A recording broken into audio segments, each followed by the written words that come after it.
y van a tener control de niño sano cada mes. ¿Ya?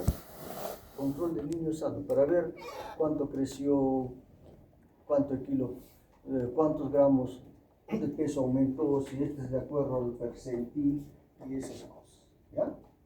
Entonces, una consulta oftalmológica a los 4 años y medio, no se les pide más, ¿ya? Para poder detectar algún factor ambiogénico. Y claro, siempre y cuando no haya nada de eso. ¿Qué se ve ahí? No. No. Edema corneal. Entonces, ven ustedes al niño ahí, pues no van a decir porque eso es normal. Lo mandan de frente del oftalmólogo. ¿Qué hay ahí?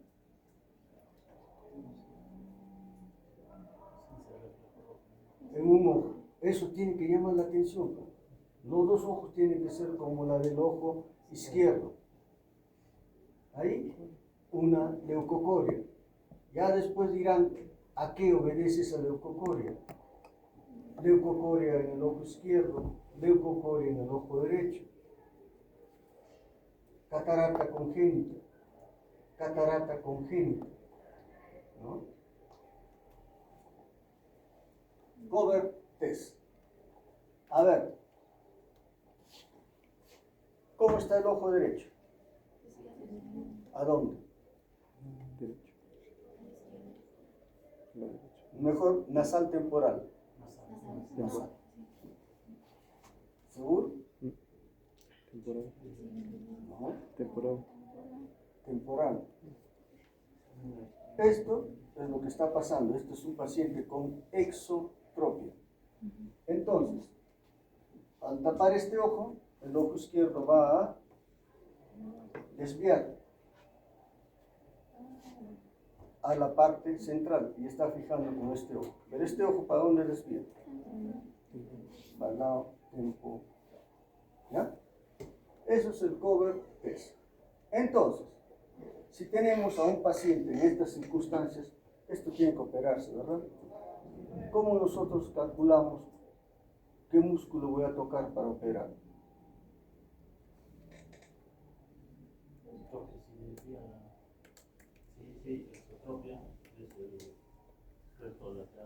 Ya.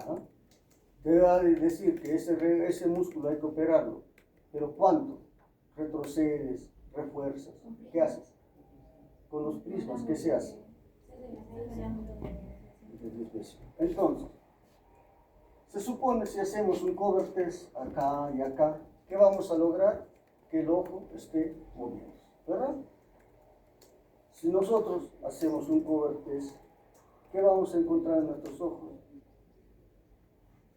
Si le hago un examen a él y un examen aquí, un cover test, ¿qué encontraremos al hacer el examen? No se mueve el ojo. ¿Por qué? Porque los ojos están alineados. ¿Ya? A ver, a él y a él. A él. ¿En quién puedo yo desencadenar una desviación más rápida? No usa lentes, usa lentes. ¿Por qué?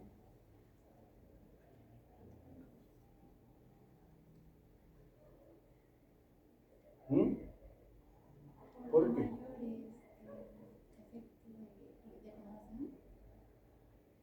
No. En ninguno. ¿Por qué? Porque los dos no tienen estrabismo. Me paso el día haciendo y no va a haber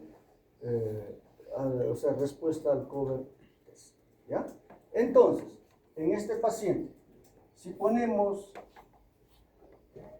un prisma de 20 grados, probablemente haya desviación. Si ponemos un prisma de 25 grados, probablemente siga habiendo desviación, pero menor. Vamos a asumir que su medida es 35 grados de desviación, de dioptrías. Pongo 35, entonces, cuando hacemos el cover test, el ojo no se mueve. ¿Qué indica eso? Que ese es su medida. Entonces, ya vamos a las tablas y decimos, para lograr corrección de 35 dioptrías, necesito hacer esto en este ojo, esto en el otro ojo o en un solo ojo. Se deja en esas condiciones y al hacer el cover test, el paciente no debe de mover el ojo. ¿Ah? Esta es la cartilla de visión preferencial. Se va mostrando cartillas donde esto es mucho más grueso, más delgado, más delgado.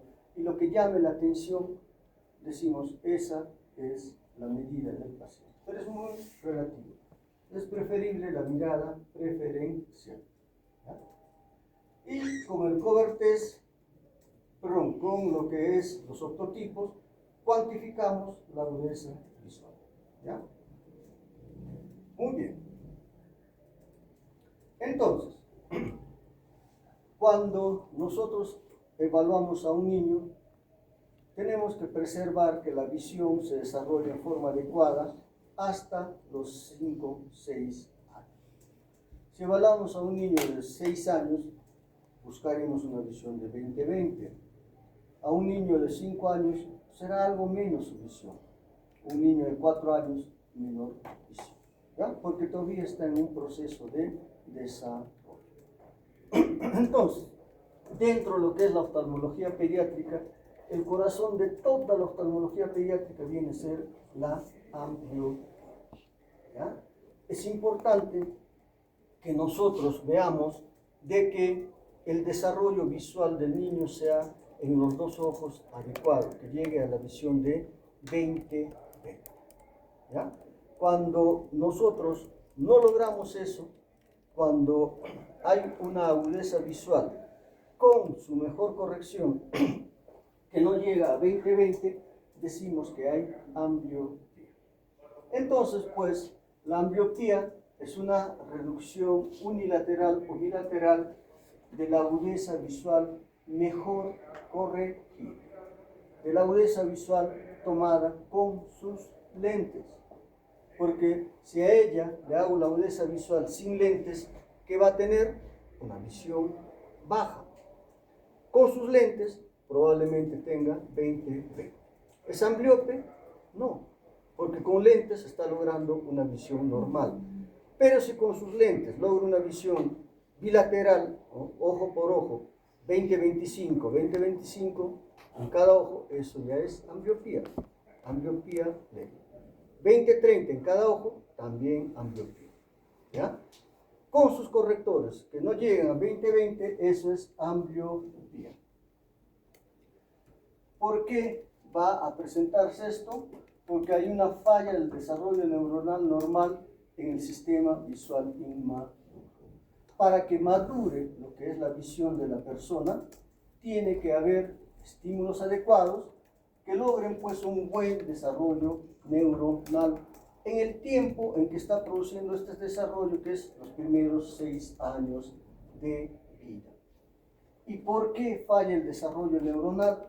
Porque el paciente de pronto tiene estrabismo, tiene algún problema refractivo o hay una deprivación visual.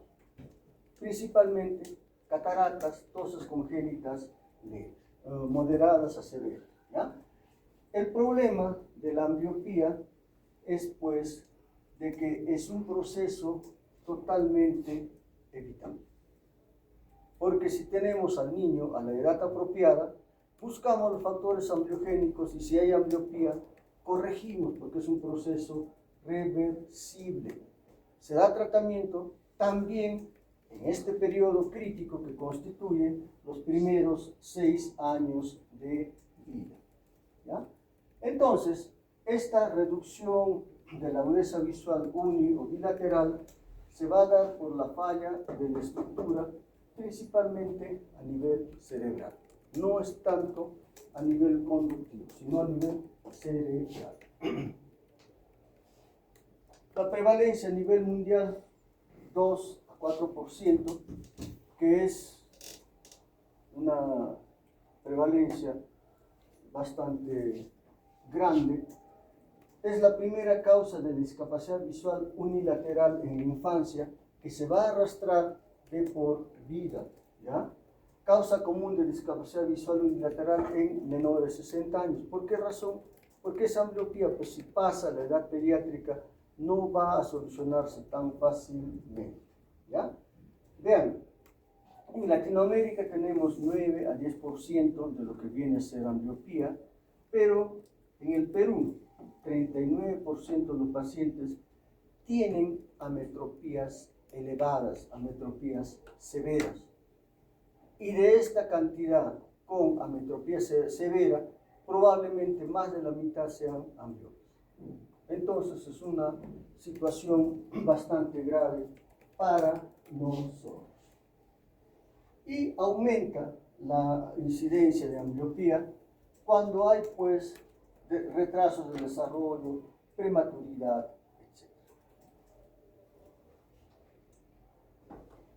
Entonces, ¿qué ocurre en lo que viene a ser la ambliopía?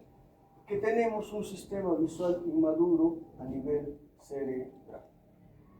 Bien, ¿cuándo logra la madurez del cerebro? Desde el punto de vista oftalmológico, hacia los 6-7 años de edad. De tal forma que cualquier noxa durante este periodo va a generar ambliopía. ¿Y cuál es la noxa más frecuente? Que haya pues estímulos adecuados, estímulos no adecuados en cada ojo. Para que ocurra este sistema visual inmaduro y logre una buena maduración, tiene que haber pues estímulos adecuados en cada ojo. Que los ojos no estén desviados, tiene que haber un buen paralelismo ocular. Si hay estrabismo, ¿no?, entonces va a generarse ambliopía. Y integridad de las vías visuales, ¿no? Si va a haber una interferencia en las vías visuales, como ocurre en cataratas congénitas, ptosis severas, etc., pues también pues, no va a permitir el desarrollo visual. Entonces, la experiencia visual anormal que suele ocurrir en algunos pacientes porque presentan estrabismo, visiorefracción o cataratas, condiciona pues a que se genere la ambliopía porque falta un desarrollo cortical normal, ¿ya? El problema es a nivel cerebral, no es tanto en lo que es la retina o las vías, lo que va a causar la ambliopía. ¿Qué tenemos en la ambliopía? Una corteza occipital que no va a tener un desarrollo normal.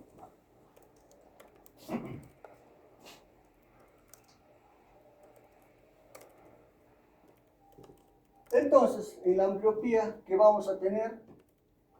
Una disminución en la capacidad de responder al estímulo de uno o ambos ojos.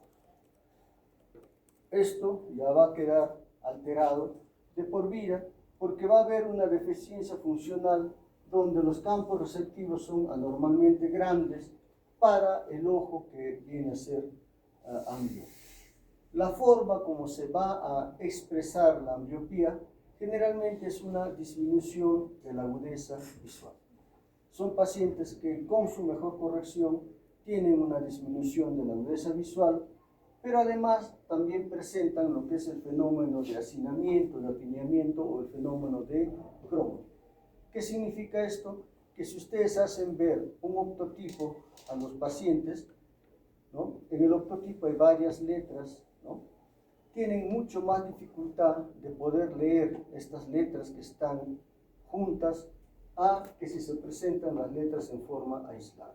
Es el fenómeno de Crowley. Pero generalmente la ambliopía se hace el diagnóstico en lo que viene a ser la disminución de la agudeza visual. Por lo tanto, ¿qué ocurre en la ambliopía? Va a ocurrir una alteración, unos estímulos que no van a ser adecuados, que van a ocurrir en una edad temprana, que se llama el periodo crítico para el desarrollo de la ambliopía, que se da en los primeros 6 años de vida.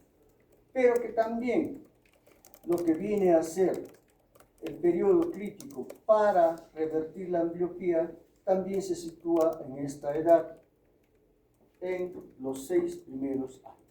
¿Ya? Se dice que la ambliopía puede revertirse a cualquier edad, ¿ya?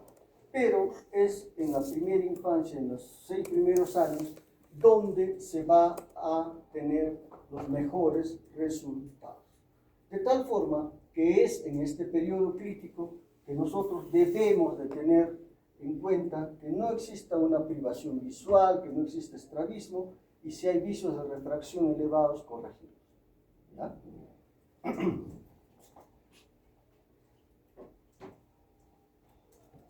¿Qué factor ambliogénico acá?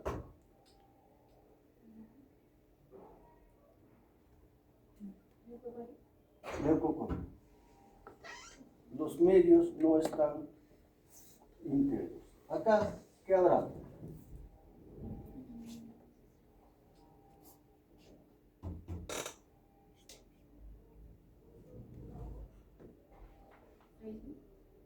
Quizás estrabismo, quizás ya ambliopía detectada, que están parchando el ojo para mejorar la visión.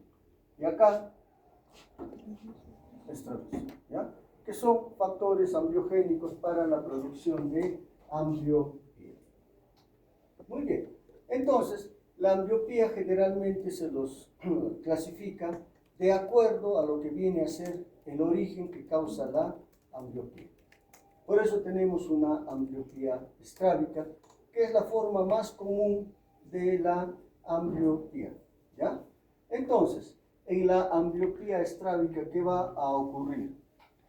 Que va a haber una competición entre uno y otro ojo, de tal forma que el ojo que tiene buena visión, que generalmente es el que no desvía constantemente, va a producir una inhibición que hace de que ese ojo que desvía no desarrolle adecuadamente su visión, de tal forma que toda la información hace que las neuronas, donde llega esta información, sobre todo las neuronas que van a ver con la binocularidad, no desarrollen adecuadamente y se genera la ambliopía estrábica.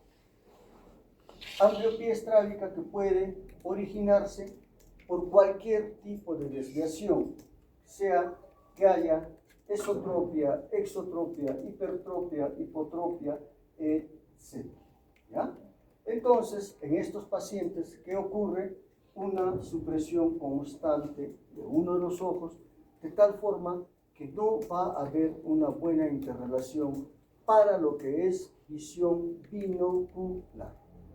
Y esto genera pues la ambliopía. ¿Por qué? Porque hay una alteración en el circuito cortical. ¿Ya? Ya habíamos dicho que en el caso de estrabismo va a haber una situación donde la información del ojo desviado no es enviada al cerebro porque hay un escotoma de supresión. De tal forma que en estos pacientes va a haber siempre una visión monocular cuando está viendo con los dos ojos. Tenemos también ambliopías que se van a dar por vicios de refracción, ¿no? Probablemente todos los que tienen lentes ahorita no tengan estos vicios de refracción que se llaman ambliogénicos. O sea, tienen medida que con sus lentes logran una buena visión en ambos ojos. Pero sí hay algunas medidas que son importantes a tener en cuenta. Dentro de ellos, lo que es la ambliopía anisometrópica, que es una ambliopía refractiva. ¿Cuándo se produce la anisometropía? Cuando hay errores refractivos que son diferentes en ambos ojos. Por decir, en el ojo derecho tiene menos 0,50 por 180, en el ojo derecho menos 5 por 180. ¿Cuánta diferencia? 4,50 de dioptrías. En estos pacientes que cumplen con el criterio de anisometropía, se va a generar la ambliopía en el ojo que tiene mayor medida. ¿Por qué razón? Porque hay una imagen crónicamente desenfocada que está haciendo que ese paciente en ese ojo no mande buena información. De tal forma que va a haber pues, una desconexión parcial del ojo y esto va a generar la ambliopía en ese ojo. Las anisometropías constituyen la segunda causa más frecuente de ambliopía. ¿Ya? Ahora bien, esta diferencia de medida entre uno y otro ojo es el que va a generar la ambliopía. Y es muy variable si el paciente tiene miopía, hipermetropía o astigmatismo. Se dice que en miopía la diferencia de anisometropía entre uno y otro ojo mayor de 3 puede causar ambliopía. En hipermetropía es menos, con mayor de 1.5 dioptrías, y en los pacientes con astigmatismo mayor de 2 dioptrías. ¿Ya? Es solo como referencia que cuando uno hace un examen y hay una anisometropía de estas características, dependiendo si es miope, hipermétrope o astigmata, nosotros decimos, este paciente puede tener ambliopía en el ojo con mayor medida. ¿Cuál es la principal causa de problemas de vicios de refracción en otras latitudes, en caso de anisometropía? Lo que son las hipermetropías. En nuestro medio, en el Perú, ¿cuáles las causas por astigmatismo? Tenemos mucho astigmatismo acá en el Perú.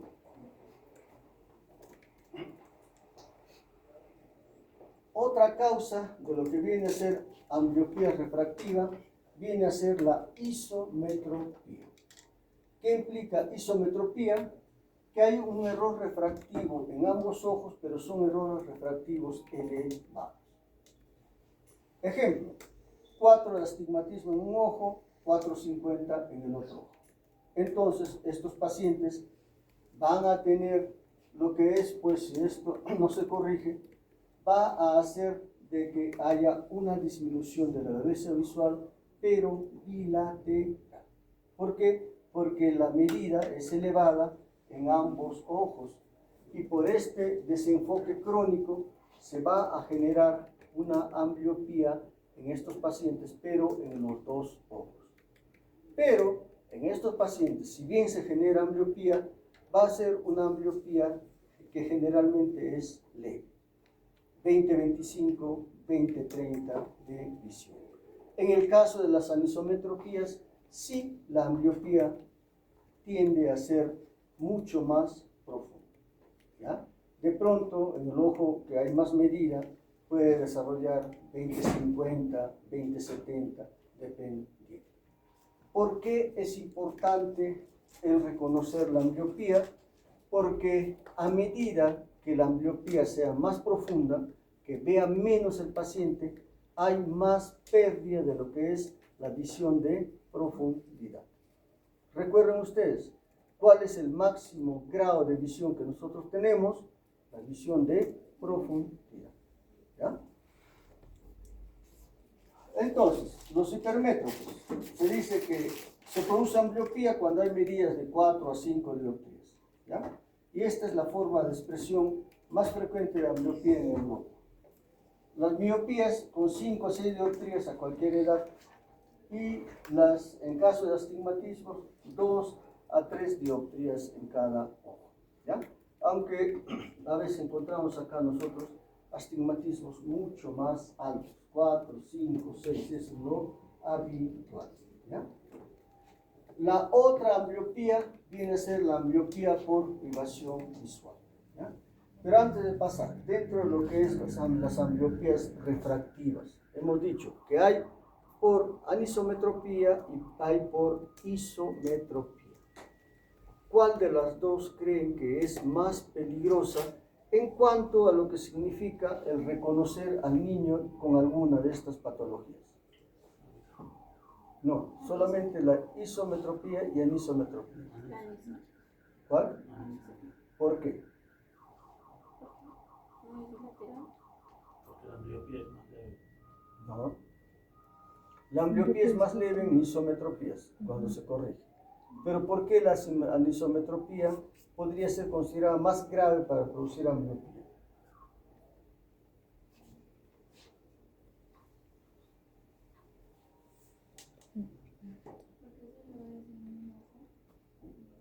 ¿Y eso qué tiene?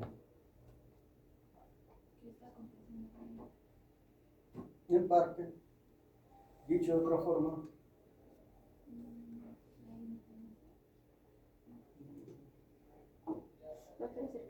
bien? ¿sí? No es que parezca, ve bien. Con un ojo ve muy bien, 20-25, 20-20, y el otro ojo que no ve bien, no te percatas que no está viendo bien. Cuando te percatas, cuando así en forma circunstancial o cuando va a un oftalmólogo, le hacen la agudeza visual y descubren que no ve bien en un ojo. Y eso ya sabes un poquito tarde. En cambio, con isometropía, alguien que tenga 4,50 de medida en cada ojo, pues no ve. Entonces tiene problemas en el colegio, etc. Se detecta fácilmente. ¿Ya? Entonces, la ambliopía por privación visual es mucho menos frecuente, suele ser más severa, de rápida evolución y difíciles de tratar. ¿Qué patologías implica que haya una deprivación? Principalmente lo que son las cataratas congénitas que están obstaculizando el eje visual, ¿no? Entonces, más común lo que es las cataratas congénitas. ¿Cómo se descubre? A través de lo que es la leucocoria.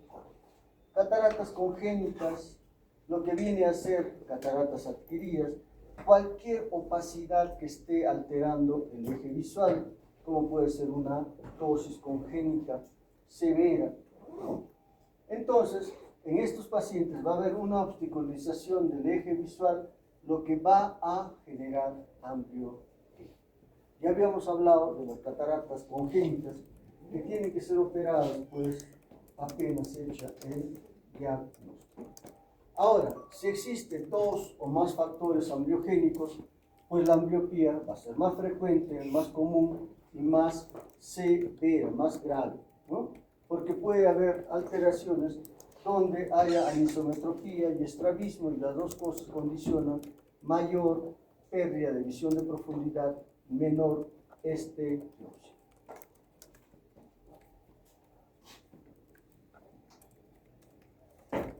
Entonces, lo que ya habíamos adelantado, si nosotros vamos a tratar de ver si el ojo está evolucionando en forma adecuada o no, tenemos que descartar todos esos factores ambliogénicos que implica pues el ver el reflejo rojo, si están alineados adecuadamente, cómo está la agudeza visual, está bien en los dos ojos o hay algo que interfiere con esa buena visión, etc. De tal forma que todo esto se podrá evaluar dependiendo de la edad del paciente, en el peor de los casos a los 4 años y medio, para tratar de ver si solamente es refractivo, si se puede corregir esto, ¿no? Si hubiera otro problema, vamos a tener que evaluar pues adecuadamente. Bien, el diagnóstico se basa haciendo ¿qué? ¿Cuánto ve el paciente? En estos pacientes va a haber una disminución de la agudeza visual, entonces lo que tenemos que encontrar es una disminución de su agudeza visual, pero una disminución de la agudeza visual mejor corregida con sus lentes, ¿ya? Entonces, cuando se examina a un niño y tenemos en cuenta los factores que están produciendo la ambliopía, bueno, si hay una cuestión de anisometropía que es evidente en el examen, decimos que ese paciente pues, es ambliope, no mejora la visión porque tiene anisometropía. Pero siempre antes de dar tratamiento para ambliopía hay que hacer un fondo de ojo, ¿ya? No vaya a ser de que nosotros asumamos que el paciente ve mal por un factor ambliogénico y en realidad existe lo que es alguna otra lesión a nivel de la retina. Entonces, cuando hacemos la agudeza visual, ¿no? En ambos pacientes, ¿qué es lo que tenemos que ver? ¿Qué tanta ambliopía tiene el paciente? La ambliopía será más severa cuanto menos vea el paciente con sus correctores. Y cuanto menos vea el paciente con sus correctores, este paciente con ambliopía va a tener una traducción en lo que es disminución de su visión de profundidad. Y la visión de profundidad es importante, ¿para qué? Para una serie de trabajos que requieren que uno pueda distinguir pues en 3D. Va a servir para diferentes tipos de profesiones y dentro de lo que es la medicina para especialidades quirúrgicas. ¿Ya? Porque es muy diferente que nosotros tengamos un plano que es así a que de pronto tengamos un plano así. ¿Ya? Si esta es la visión normal de un plano que está viéndose así y que una persona va a tener este plano de visión de acá hasta acá, es para esa persona ciega, no existe. Si esto es lo normal, él va a trabajar de acá para acá. Esto de acá para allá, ¿qué pasa? Se lo vuelve, porque no lo ve, piensa que está acá. ¿Ya? Entonces, sí es importante la visión en 3D para muchas carreras. ¿Ya? Entonces, la agudeza visual es importante y es la forma como nosotros hacemos la determinación de la agudeza visual. Tengamos en cuenta que la visión va ganándose poco a poco para, de acuerdo a la edad que estamos evaluando, vamos a tener una visión adecuada para la edad o no, antes de decir que hay ambliopía. ¿Ya? La ambliopía se clasifica en leves hasta 20-30, moderada de 20-40, 20-100 y severa mayor de 20-100. ¿Ya? Pero dentro de la moderada de 20-40, 20-100 existe pues lo que es mucha diferencia en cuanto a la pérdida de visión de profundidad. Es muy diferente que alguien tenga 20-40 de visión, que alguien tenga 20-50, 20-70, 20-100. En las 4 visiones va a haber mayor pérdida de visión de profundidad conforme haya más ambliopía profunda. Alguien de 20-70 va a tener más pérdida que alguien que tenga 20-40. El de 20-100 más pérdida que el que tiene 20-70. ¿Ya? Entonces, ahí radica pues la importancia de la ambliopía. Y cuando se hace el tratamiento, tenemos pues que corregir la enfermedad subyacente, corregir el error refractivo, tratar la ambliopía a través de los parches, de la penalización, que son las formas de tratamiento a la fecha de las más exitosas. ¿Ya? El tratamiento del parche tiene más de 200 años y sigue usándose hasta la fecha como la mejor alternativa de tratamiento de ambliopía. Si hay una obstrucción de lo que viene a ser de las vías visuales, pues que hay que corregir eso. Si hay cataratas, hay que sacar las cataratas. Si hay tosis, hay que corregir la tosis en su momento.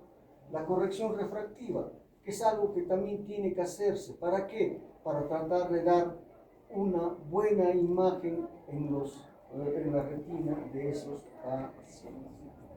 ¿Ya? Entonces, la terapia oclusiva viene a ser uno de los tratamientos, o sea, lo que viene a ser el parche constituye la principal forma de tratamiento de la ambliopía. Dependiendo de la edad de la paciente, dependiendo de lo que es el grado de ambliopía, parcharemos el ojo por 2 horas, 6 horas diarias. Parcharemos más horas cuanto más ambliopía tenga el paciente. Pero hay que tener en cuenta de que este parche tiene que ser supervisado. ¿Por qué? Porque estamos tratando a un paciente que tiene todavía un periodo de desarrollo no completado. Si parchamos el ojo bueno y de pronto no entendieron la indicación o el ojo comienza a ambliopizar, porque puede ambliopizar porque estamos ocluyendo ese ojo, estamos quitando el estímulo en ese ojo bueno, entonces puede haber ambliopía en el otro ojo. Entonces tiene que ser lo que es una situación supervisada. Ahora, ¿qué otro tratamiento existe? El tratamiento farmacológico, donde se usan parches en vez de, se usan gotas en vez de parches, con la intención de producir en el ojo bueno una visión mala por efecto de, de las gotas que hacen que haya midriasis, disminuye la acomodación, etc. Esto da muy buenos resultados, al igual que los parches, solo que se usan en ambliopías moderadas. ¿Ya? En las ambliopías moderadas y severas, el parche tiene mejores resultados. También había un tratamiento farmacológico, se hizo con la levodopa, pero no dio buen resultado. ¿Cuál es la intención de un tratamiento farmacológico? El crear una ventana en la edad adulta donde se supone se abre ese periodo crítico para el desarrollo visual, de tal forma que logrando que estímulos adecuados lleguen al cerebro pueda corregirse la ambliopía. ¿Ya? Como tema es muy interesante. Si esto se puede llevar a otras enfermedades sería también ideal, ¿no? El lograr un periodo crítico, ¿ya? Donde se pueda volver a esa estructura del cerebro a un estado pues inicial de maduración, se dan los estímulos adecuados, se cierra el periodo y se corrigió el problema. Ojalá que con alguno de estos medicamentos se pueda lograr eso. Y actualmente se está comenzando a dar un tratamiento binocular donde es la visión óptica, donde se estimula a los dos ojos para lograr lo que es binocularidad. Al final, la ambliopía, ¿qué es lo que produce? Disminución de la visión binocular, visión de profundidad. Por lo tanto, el tratamiento no puede ser pues uniocular. Debiera ser binocular. Hay muy buenos resultados, pero todavía son resultados aislados, ¿ya? A futuro probablemente esta sea una forma también de enfrentar la ambliopía. Muy bien, y en cuanto a lo que viene a ser la ambliopía, se debe ofrecer tratamiento a todas las personas, cualquiera que sea la edad. Pero hasta los 6 a 7 años tenemos un 80% de resultado favorable, hasta los 12 años 74%, y va bajando lo que viene a ser la respuesta al tratamiento conforme pasan los años. Hasta los 17 años un 53% y en los mayores de 17 años 25%. De esto entonces decimos que si bien es cierto de que se puede tratar la ambliopía a cualquier edad, donde mejor resultado tenemos es en la edad pediátrica hasta los 7 años. Y hay que aprovechar este tiempo para tratar la ambliopía. Siempre el tratamiento va a ser pues al ojo bueno, al ojo que mira mejor. Se parcha o se usa tratamiento farmacológico con gotas en el ojo. ¿Ya? Entonces, el éxito del tratamiento va a depender de lo que es el entorno familiar, ¿ya?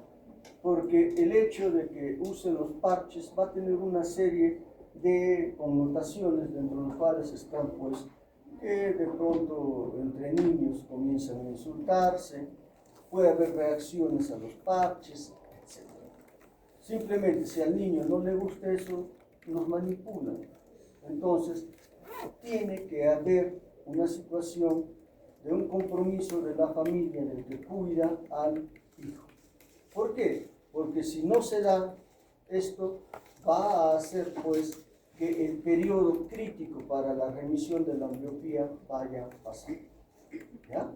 La ambliopía puede revertirse rápidamente en algunos meses, pero si no hay un buen apoyo puede tardar meses, años, o de repente no dar buen resultado.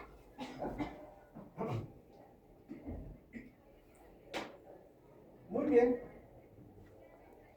Veamos algunas otras patologías que suelen presentarse en la población pediátrica. De entre ellos tenemos a la celulitis orbitaria y celulitis periorbitaria. ¿Ya? Los patógenos más comúnmente asociados son el estafilococo aureus. Antes, el Haemophilus influenza tipo B y el neumococo eran una causa muy importante, sobre todo en la población pediátrica, pero gracias a la vacunación, sobre todo en los menores de 5 años, ha ido disminuyendo. Entonces, dentro de lo que viene a ser la celulitis orbitaria en sí, va a ser una patología que va a guardar relación pues con lo que es el septum orbitario, ¿ya? Entonces vamos a tener una lesión donde si tenemos al septum orbitario, la celulitis orbitaria va a presentarse detrás del septum, va a inflamar todo lo que es las partes blandas detrás del ojo, y la celulitis preseptal va a estar delante del septum, sobre todo en lo que es los párpados, ¿ya? Entonces, en la celulitis periorbitaria o preseptal, la inflamación que se va a producir es una inflamación más superficial que va a estar limitada a tejidos anteriores como los párpados. Pero ya la celulitis orbitaria como sí va a tener un compromiso detrás del septum orbitario y va a afectar principalmente todo lo que es el tejido retroocular, músculos, grasa orbitaria, etc. ¿Ya? Entonces, en esta celulitis orbitaria va a haber pues una población que va a estar afectada por una reacción infecciosa inflamatoria que va a ser bastante grave. ¿Ya? Entonces, en la celulitis preseptal, generalmente el proceso inflamatorio va a venir de lo que son extensiones de infecciones de estructuras continuas a los párpados, sea por traumatismos, picaduras, chalacio, morzuelo, etc., que hacen que se presente una celulitis orbitaria o una celulitis preseptal. ¿Ya? La celulitis orbitaria podría también tener un origen en la parte externa del ojo, pero generalmente es causada por extensión de la infección de los senos paranasales adyacentes, sobre todo los senos etmoidales. Si ustedes en su práctica ven una, una sinusitis etmoidal, tienen que ser muy enérgicos en tratamiento porque podría causar una celulitis orbital. ¿Ya? Entonces, generalmente este es el origen de una celulitis orbitaria, pero menos frecuentemente por infecciones directas o por traumatismos de zonas locales. ¿Ya? Puede haber también diseminación de infecciones faciales o dentales continuas por lo que es diseminación hematógena, pero no es lo habitual.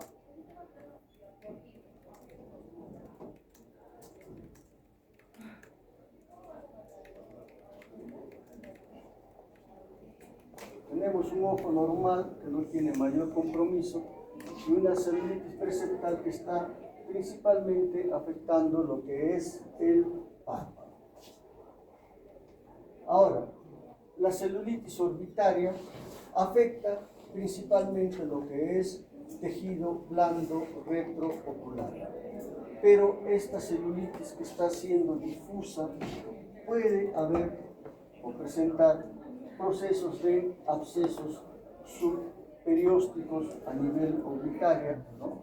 Abscesos subperiósticos mayores, puede haber trombosis del seno cavernoso, que es una de las complicaciones de mayor gravedad. ¿Ya? Entonces, pues, en lo que viene a ser una celulitis orbitaria, estamos frente a un paciente que va a tener una complicación mucho más grave. ¿Ya? Entonces, en lo que viene a ser la celulitis preseptal, va a ser un proceso inflamatorio que va a estar limitado a la parte anterior del ojo. Ya la celulitis orbitaria afecta a los tejidos orbitarios. Podemos encontrar complicaciones de esta inflamación, como es el absceso subperióstico, como es abscesos intraorbitarios o trombosis del seno cavernoso. Una extensión de la inflamación orbitaria es el seno cavernoso, que puede llegar a afectar pues tercer, quinto y sexto par craneal. Ya hablamos de una patología mucho más grave. Cuando hablamos de celulitis orbitaria, pues vamos a tener edema y eritema peri o palpebral, pero como hay una reacción inflamatoria retroocular, al igual que ocurre en la orbitopatía de Graves, ¿qué es lo que va a ocurrir en estos pacientes? Va a haber pues una proptosis. ¿Ya? Va a haber oftalmoplegia o limitación de movimientos oculares, ¿no? Al igual que en una oftalmopatía de Graves, donde hay restricción de movimientos oculares, acá también va a haber restricción de movimientos oculares. ¿Qué los diferencia de la oftalmopatía de Graves? Que los movimientos oculares son dolorosos al mover. ¿Ya? En la de Graves no existe esta restricción de movimientos que sean dolorosos al mover los ojos. En la celulitis orbitaria sí, que el dolor se incrementa al mover los ojos. Puede haber tosis, secreción purulenta, disminución de la agudeza visual por una situación de elongación del nervio óptico, por una situación de alteraciones en la córnea por efecto de lesiones de queratitis, alteración de la percepción cromática, porque el nervio óptico está siendo dañado. Habíamos dicho que una forma de distinguir que hay compromiso del nervio óptico es a través de la disminución de la agudeza visual, a través de la percepción de lo que es una desafrentación pupilar aferente relativa y de lo que es una discromatopsia adquirida. Y en estos pacientes va a haber pues presencia de manifestaciones sistémicas como fiebre y cefalea.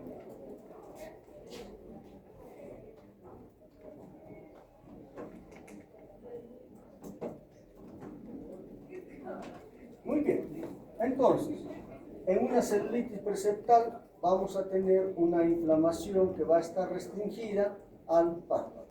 Todo lo que es superficie ocular, movimientos oculares, etc., van a estar normales. ¿Dónde viene la alteración? Cuando hay una celulitis poseptal, donde vamos a encontrar ya una inflamación retroocular, donde habrá restricción de movimientos, proptosis, movimientos oculares dolorosos al realizarlo. Si hay compromiso del nervio óptico, ¿qué podemos encontrar? Discromatopsia, podemos encontrar desafrentación pupilar aferente y lo que es discromatopsia adquirida. ¿Ya? Entonces, para poder diferenciarlos, vean, ¿qué tendrá este paciente? ¿Cuál? Proptosis. Si el paciente nos entendiera, asumamos que tenga 8 o 10 años, ¿qué más encontraremos en este paciente? Podríamos encontrar queratitis, quizás. ¿Qué más?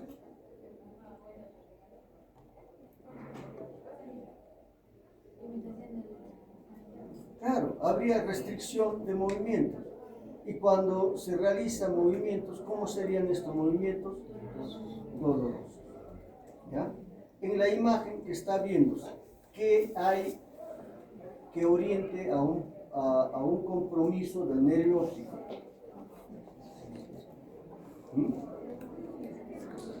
Ahí, en ese paciente. Pero el niñito no te va a decir. La pupila está midriática. ¿Qué implica eso? Desaferentación pupilar aferente relativa, ¿no? Entonces, vean, es una expresión de lo que significa una celulitis orbitaria, ¿ya? Entonces, cuando hay una celulitis orbitaria, pues vamos a encontrar, ¿qué cosa? Encontraremos edema palpebral, apertura de la hendidura palpebral alterada, afectación conjuntival perenne, etc. Hay que valorar la agudeza visual, podría estar alterada. ¿Cómo están los movimientos oculares, alterados o no? Se valoran los movimientos oculares. ¿Cómo están los reflejos pupilares? En niños mayores, intentar valorar la función del nervio óptico, ¿no? La afectación del estado general, etc. Todo ello nos va a orientar a si el paciente tiene o no una celulitis orbitaria. Ya pues será el hemograma, PCR, etc., estudio de imagen. En estos casos, el estudio de imagen es muy importante. ¿Por qué razón? Por la presencia de abscesos subperiósticos que puede haber. De pronto se comienza a dar tratamiento y no hay respuesta porque ese absceso, en tanto no se drene, no va a pasar el cuadro, ¿ya?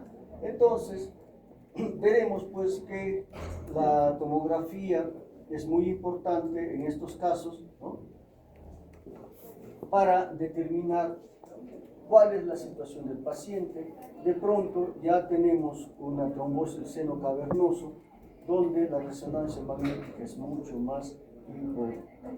El hecho de que tiene que hacerse los controles en base a estudios de imágenes en forma serial. Como complicaciones, ¿qué podemos encontrar? A nivel visual podemos encontrar pues úlceras corneales, ¿no? Uveitis, idiosinclitis, desviamiento de retina, etc. Puede haber compromiso de lo que es el ojo, ¿no? De diferente causa, ¿ya? Inflamación, infiltración inflamatoria, compresión del nervios ópticos, isquemia del nervio óptico, atrofia, etc. Esto es algo que pueda complicar bastante. A nivel intracraneal, meningitis, enfiemas, abscesos epidurales, subdurales, etc. Pero la más temible, digamos, vendría a ser la trombosis del seno cavernoso. Entonces, pues, va a existir en estos pacientes la posibilidad de llegar a esta trombosis del seno cavernoso que va a complicar más lo que es la vida del paciente. Entonces, en estos pacientes, el tratamiento va a ser pues un tratamiento de lo que viene a ser multidisciplinario para tratar de ver qué es lo que podemos hacer por este tipo de pacientes, ¿ya? Habíamos dicho que la principal causa de lo que significa una celulitis orbitaria viene a ser la trombosis del seno, la trombosis de los senos etmoidales, ¿ya? Pero como precaución siempre es bueno que si estamos frente a un paciente que tiene una celulitis preseptal, donde potencialmente puede generarse una celulitis orbitaria, mejor tratar a estos pacientes en forma enérgica con hospitalización, ¿verdad? Sobre todo si son niños menores de 5 años. Ténganlo presente. Es preferible que haya una celulitis periorbitaria o preseptal que se atienda a nivel hospitalizado para tratar esta enfermedad, a tener que lidiar con lo que vendría a ser una celulitis orbitaria, que ya es mucho más compleja en cuanto a enfrentarlo con tratamiento médico, porque puede requerir tratamiento quirúrgico en algunas circunstancias, ¿ya? Entonces, tengamos en cuenta que lo que viene a ser una celulitis preseptal, tratémoslo hospitalizado, ¿ya? De pronto puede haber críticas, pero es mejor pecar por exceso a tener que enfrentarse con una celulitis orbitaria. Bien, también puede haber infecciones bacterianas en superficie ocular. Ya habíamos adelantado de que en lo que son infecciones a nivel ocular debiéramos de evitar la presencia de una queratoconjuntivitis gonocócica causada por Neisseria gonorrhoeae. ¿Ya? ¿Cuál era una forma de poder detectar si el paciente tiene este tipo de conjuntivitis gonocócica? ¿Recuerdan? ¿Con qué? Otra.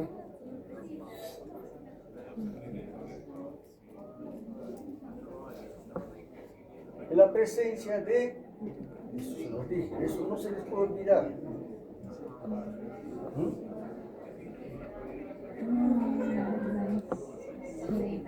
Bueno, vamos a volver a repetir. Secreción abundante. ¿Ya? Todas las conjuntivitis que causan secreción, sí, pues. ¿Ya? Pero entre leve, moderado. Pero secreción abundante, hay que descartar lo que viene a ser una gonocosia. ¿Por qué es importante reconocer a esto?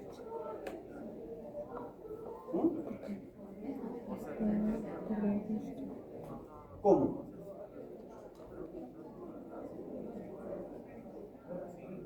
Bien lo dijimos. Porque generalmente en todo proceso corneal hay un proceso que inicia con una desepitelización, una invasión del estroma corneal, lisis del estroma corneal, perforación. Es un proceso. Pero en cambio acá, el neumococo o el gonococo puede producir una perforación ocular en unas horas. Y eso lo hace peligroso. ¿Ya? Entonces, ¿cómo se va a manifestar? Párpados edematosos, secreción profusa, hiperemia, quemosis, membrana, pseudomembrana que son frecuentes, linfadenopatía preauricular que también es frecuente en este tipo de pacientes.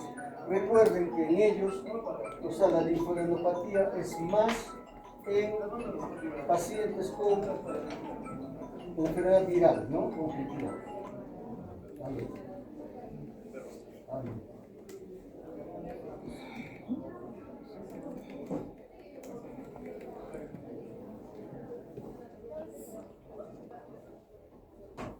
Muy bien. Entonces, en una queratitis gonocócica puede haber pues, una perforación ocular, de tal forma que algo que estaba en superficie ocular se convierte en un proceso intraocular, una endoftalmitis, etc. Y esto va a hacer de que empobrezca el pronóstico. ¿Ya? Ya saben, el tratamiento, hospitalización, tratamiento sistémico, tratamiento tópico con medicación reforzada, etc. ¿Ya? A ver, ¿qué otras cosas podemos encontrar en la población pediátrica? La obstrucción del conducto nasolacrimal. Cuando hay una obstrucción del conducto nasolacrimal, ¿cuál va a ser la manifestación más frecuente? La presencia de lagrimeo. Un lagrimeo que va a ser constante, pero ese lagrimeo es ¿por qué? Porque el drenaje de estas lágrimas no va a llegar a la cavidad nasal y por lo tanto va a haber un lagrimeo porque va rebalsando, digamos, la lágrima. Y una lágrima que está ahí emposada es mucho más fácil que se sobreinfecte. Entonces, en estos pacientes con obstrucción del conducto lagrimal, ¿qué es lo que va a haber? Va a haber lagrimeo constante e infecciones a repetición.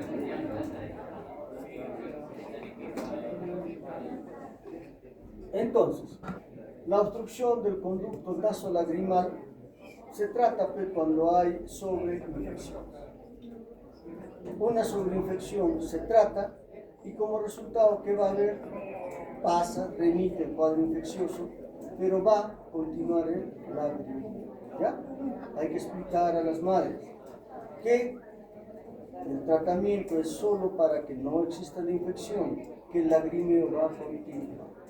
¿Hasta cuándo? hasta el año y medio, donde más del 90% de pacientes van a recuperarse en forma espontánea de esta obstrucción de vía lagrimal.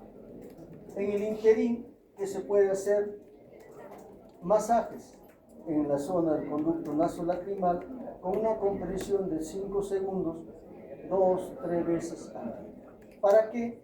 Para evitar que haya sobreinfección. El tratamiento de esta obstrucción del conducto nasolagrimal va a ser, pues, pasado el año y medio, lo que es la canalización de este conducto. Con esto se logra también más del 90% de permeabilidad de vía lacrimal. Pero al año y medio, porque tenemos más del 90% que puede presentarse, que puede haber alivio de estos pacientes, ¿no? Entonces, esta obstrucción congénita a través de estas guías va a ser, pues, hecha de la forma como estamos indicando. Creo que se lo olvidaba.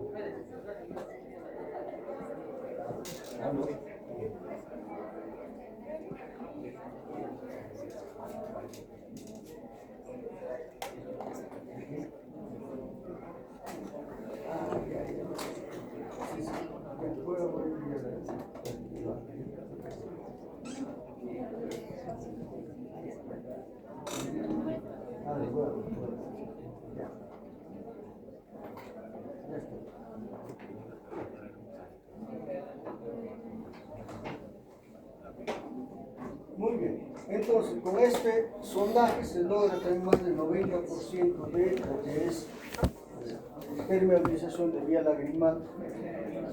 Y si esto falla, tenemos lo que es la dacriocistorrinostomía, que es la creación de un conducto que comunica la vía lagrimal con el sector nasal. Otra patología a tener en cuenta viene a ser, pues, el glaucoma congénito, que ya lo habíamos revisado, que ocurre en 75% o el 75% de los casos es bilateral, y en el primer año se logra o se presenta el 80% de los casos. ¿Qué es lo que se presenta en estos pacientes? Un buftalus, un ojo grande que va a ir también acompañado de una alteración en el diámetro corneal, de tal forma que estos pacientes tienen una córnea grande. ¿Qué más o menos incluye de que el paciente puede tener una glaucoma congénito? La presencia de edema corneal, fotofobia, epífora. En estos pacientes podemos hacer el descarte del glaucoma congénito para determinar bajo anestesia cuánto de presión intraocular hay, si hay asimetría en lo que es el disco, porque todo glaucoma produce alteraciones en el disco. En los pacientes también, como el ojo crece, se vuelve más grande, hay una miopía axial y se puede determinar la córnea, cuánto mide la córnea, ¿ya? Una córnea, una megalocórnea es mayor a 12 milímetros. ¿Qué se observa ahí? ¿Qué más? ¿Por qué?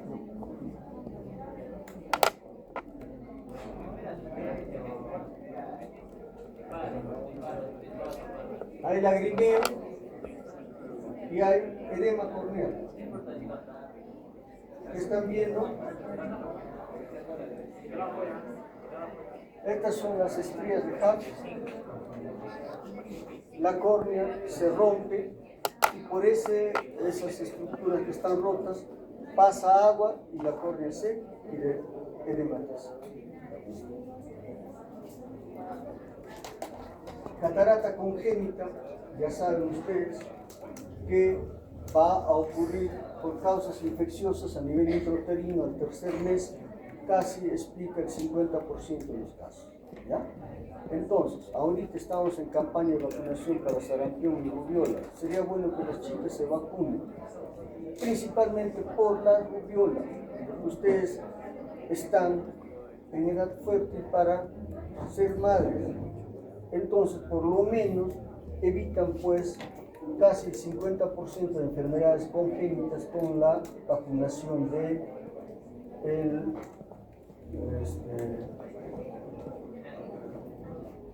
¿cuál era?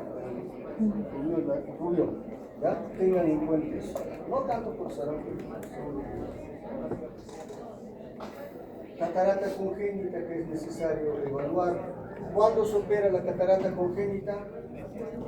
A los 3 meses. ¿Por qué? Otra.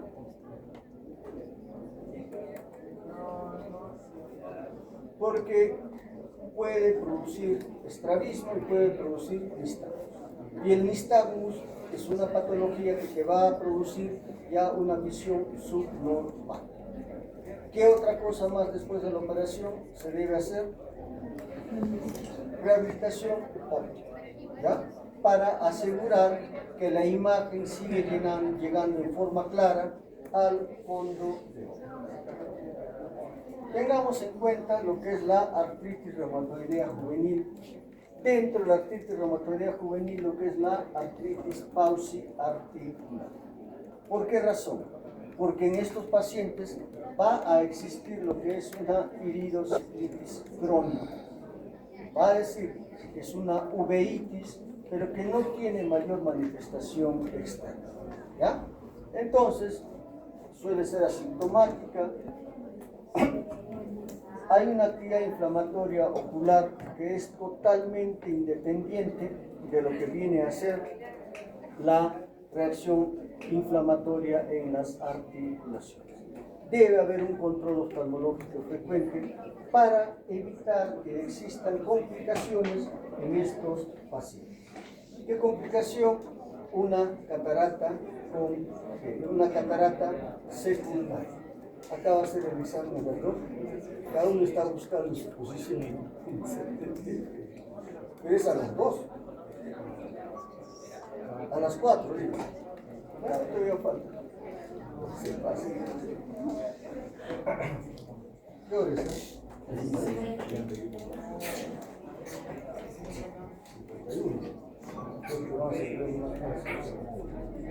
Bueno. No las tomo. Lo leo. Esto lo deben tener los videos. Esto es lo mismo.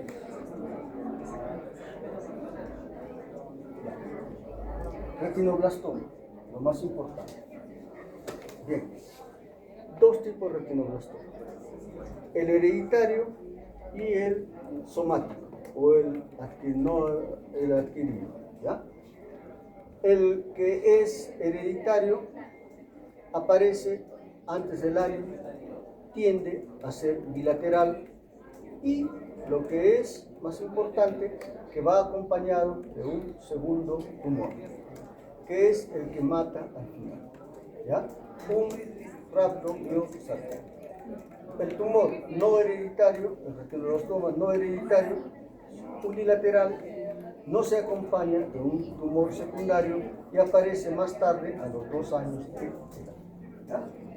Entonces, existe 1% de probabilidad de que el retinoblastoma vaya aumentando cada año. Si alguien tiene 40 años, tiene 40% de desarrollar un segundo tumor, en el caso hereditario. ¿Ya? Con eso ya tienen todo. Pero sí, no se olviden de esto.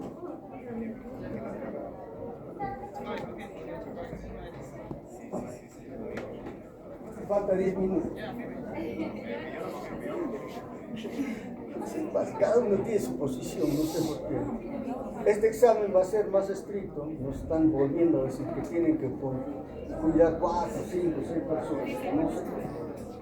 Bien, no se olviden, chicos, de estos signos que amenazan la visión, porque al final de cuentas se van a olvidar de todo lo que hemos dicho, ¿ya? Pero no se olviden de lo que es la inyección circuncorneal, de la úlcera corneal o dendrítica, anormalidad de pupilas, edema corneal y hipopio e ifemia. ¿Por qué? Porque cuando estos signos están presentes, existe la posibilidad de que haya una patología de riesgo para la visión. ¿Qué tenemos ahí? Una lesión dendrítica, ifema, secreción abundante, alteraciones en la pupila, edema corneal, midriasis, efecto tensorio psicodélico. Tenemos ahí hipopio, patologías donde hay una patología de grave, acompañado de síntomas que amenazan la visión. Disminución brusca de la visión, dolor ocular intenso, fotofobia intensa. ¿Recuerdan la endoftalmitis? ¿Qué hay en la endoftalmitis?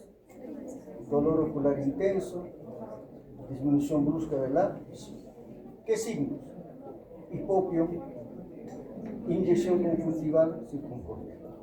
Signos y síntomas de peligro en una patología de visión. ¿Ya? Ve, si recuerdan esto, yo me siento satisfecho. ¿Ya? Suerte en su vida profesional.